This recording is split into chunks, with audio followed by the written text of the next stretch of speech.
Wassalatu wassalamu ala sayyidina Muhammad wa ala alihi wasallam.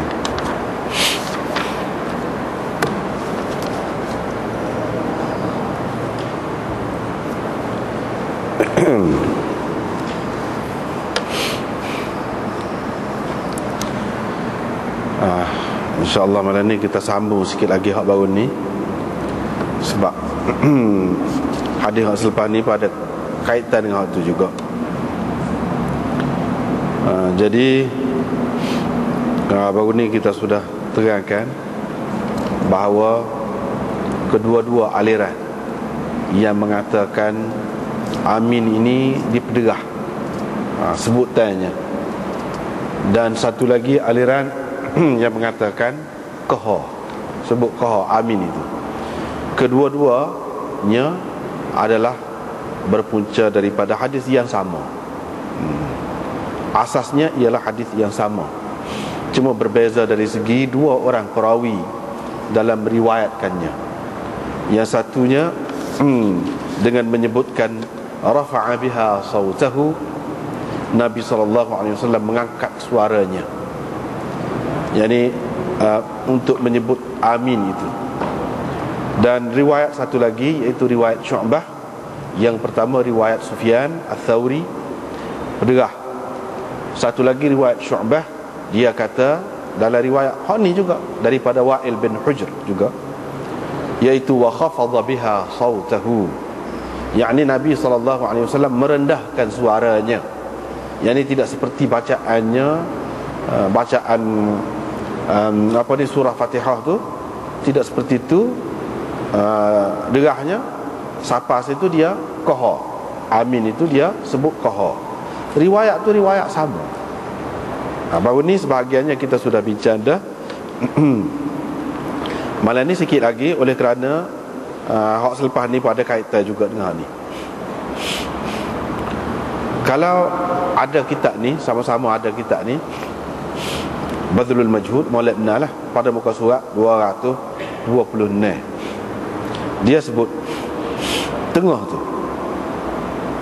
Jadi hak ni kata gini, hak ni kata gini. Baru ni kita sudah sebut dah bahawa syarih kita ni, iaitu Syekh Khalil Ahmad, dia kata kedua-duanya sahih.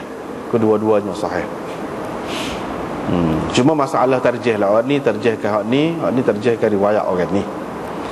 Tetapi dia kemukakan juga pendapat Syekh Nimwi.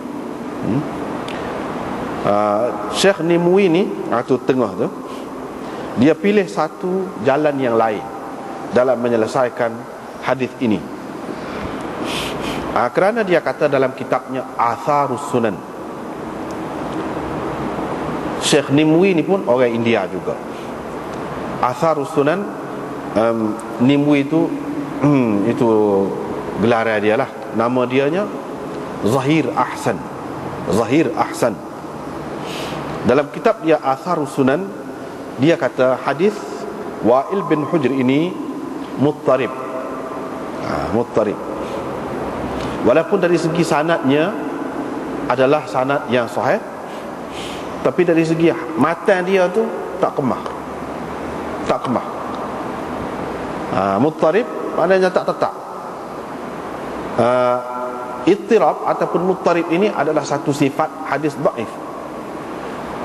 Kalau berdasarkan huraian ini, kita nak kata hadis ini contoh kepada hadis yang sanadnya sahih tapi matannya dhaif, maka boleh kita kata gitu. Ini contohnya, salah satu. Sanad sahih, matan tidak sahih.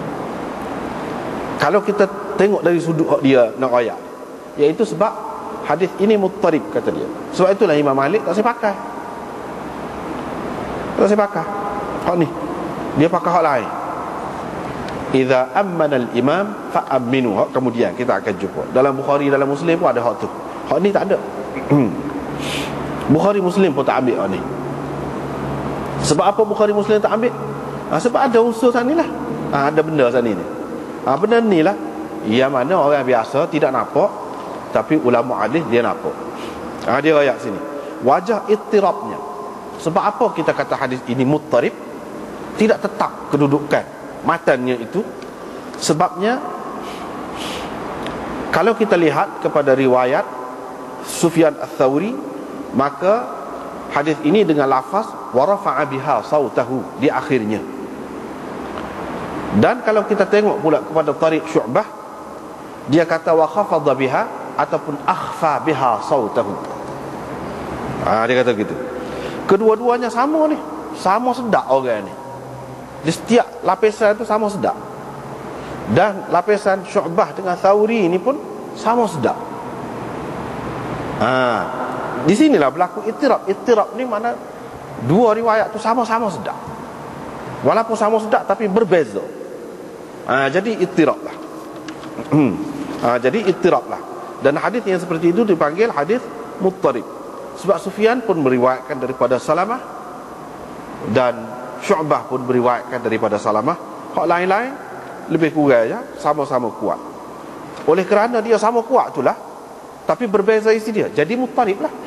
Kalau salah satunya lebih kuat, hak salah lagi tu kurang kuat, dia tidak jadi muttarib. Kalau ada muttarib pun tidak menjejaskan, tak apa. Itu mengikut kaedah hadis ni, tak apa. Kalau bercanggah, kita boleh pakai hak kuat tu lah. Hak ni nak pakai hak mana ni, bukan sama kuat. Inilah yang jadi serba salah tu. Jadi hak tu ittarabal hadis fi raf'i wal khafdi. Jadi hadis ini tidak tetap dalam lafaz. Hak satu tu kata pederah, hak satu tu kata qah. Riwayat hak satu tu qah. Dan tidak mungkin ditaufikkan, dikompromikan. Tidak mungkin. Kita nak kata lagu mana? Kecuali kalau kita kata gini, sejalan je. Kalau kita nak pakai kedua-dua je, sejalan, nak melepaskan daripada ittirab ni, daripada masalah ittirab ni, nak melepaskan tu, dia ada secara je, iaitu kita pakai hak kata angkat suara tu angkat sikit, bukan derah benar. Dan hak kata qah tu qah sikit daripada hak Fatihah. Gitu. Perendah tu nisbah kepada Fatihah. Pederah tu derah sikit, bukan maknanya qah benar tak. Sebab itulah dalam riwayat kemudian ini disebutkan sehingga orang dalam saf yang pertama tu dengar. Saf pertama dengar. Riwayat akan datang kita akan jumpa orang yang dalam saf pertama dengar. Makna kalau derah benar, semua baca Fatihah tu dengar apa kali belakang. Ini menunjukkan akad tu akad sikit, tidak akad derah benar, supaya baca Fatihah tu. Dan hak kata perendah suara tu, perendah nak banding dengan Fatihah tu. Ini cara. Kalau nak menyelesaikan, nak pakai kedua, gitulah. Kalau tidak, tak ada jalan. Kalau tidak, tak ada jalan. Itu yang dia kata.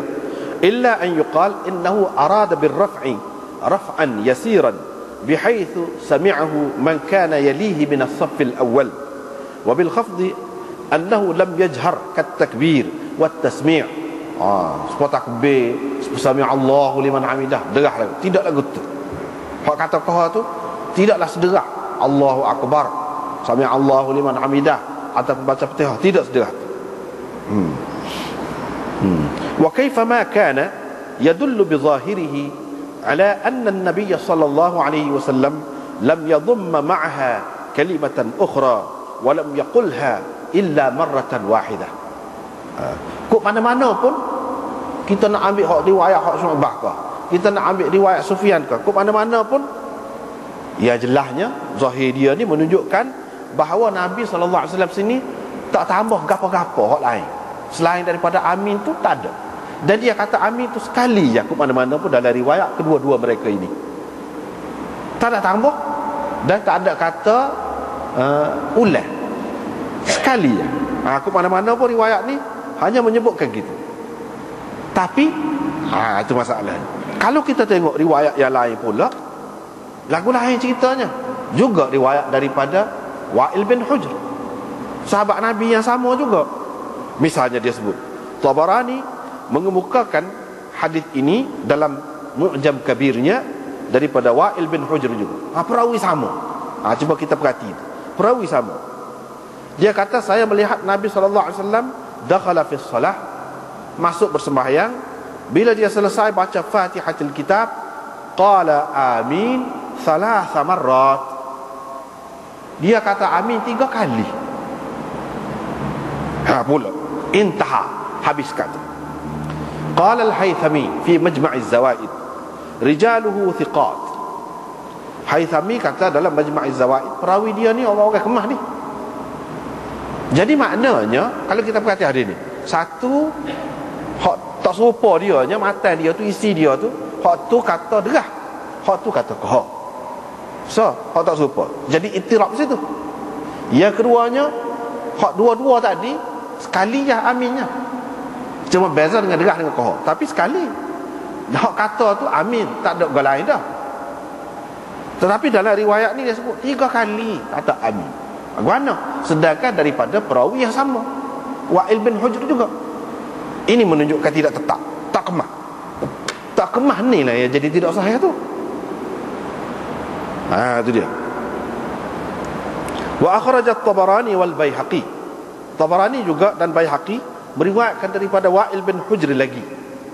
Dia kata dia dengar Rasulullah sallallahu alaihi wasallam bila habis baca ghairil maghdubi alaihim waladdallin, Nabi sallallahu alaihi wasallam kata rabbighfirli amin.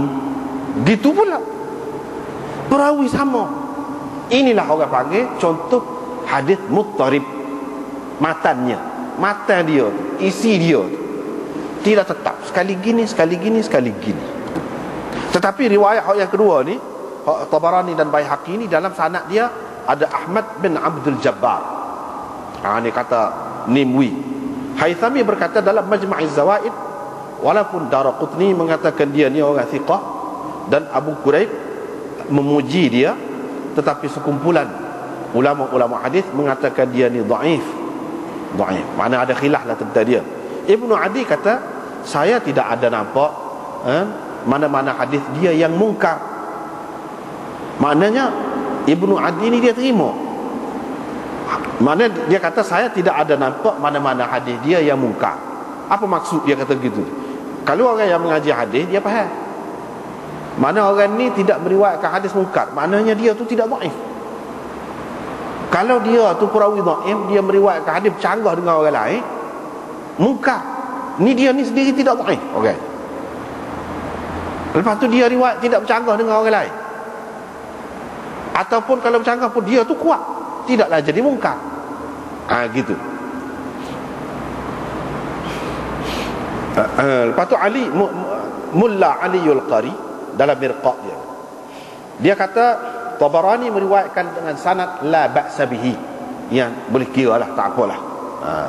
Lepas tu dia pun kemukakan hadis tadi lah. Jadi bermakna kalau kita terima ni semua ni tidak tetap tu. Sekali isi dia bunyi gini,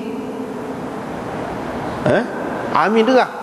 Hak ni kata amin koha, hak ni kata amin 3 kali, hak ni kata rabbighfirli amin. Sedangkan perawi dia hak atas sekali ni, sahabat tu hak tu lah je, Wa'il bin Hujr itu juga. Sebab itulah Nimwi kata hadis ini walaupun sanad dia tu sahih, tetapi matan dia tu muttarib, maknanya tidak sahih. Bila tidak sahih, sebab itulah Imam Malik tak sepakat berlaku ni. Tak sepakat berlaku. Sebab itu dia kata barangkali Imam Bukhari walaupun dia nak sangat membuktikan, menyabitkan bahawa amin ini diucapkan dengan suara yang derah, walaupun Imam Bukhari memang pendapat dia begitu. Imam Bukhari alah kederah lah, makmum tu. Imam Abu Daud pun lagu tu juga, Tirmizi pun lagu tu juga, Muslim pun lagu tu juga. Boleh dikatakan ulama-ulama hadis besar ni amin tu derah, tapi mereka tidak buat mari hadis ni. Itu sebab baru kita nampak Muslim pun tak ada, Bukhari pun tak ada, walaupun dia nak sana. Tapi dia tahu, muka orang biasa kan, dia tahu. Orang-orang biasa ni tak tahu apa, dia tak mari hadis tu. Dan muka orang kemah tu sekala dia ambil riwayat Sufyan, riwayat Syu'bah, lana dalam Bukhari tu. Tapi hak ni tak ambil. Apa? Sebab sana dia tahu. Dia tahu. Habis itu.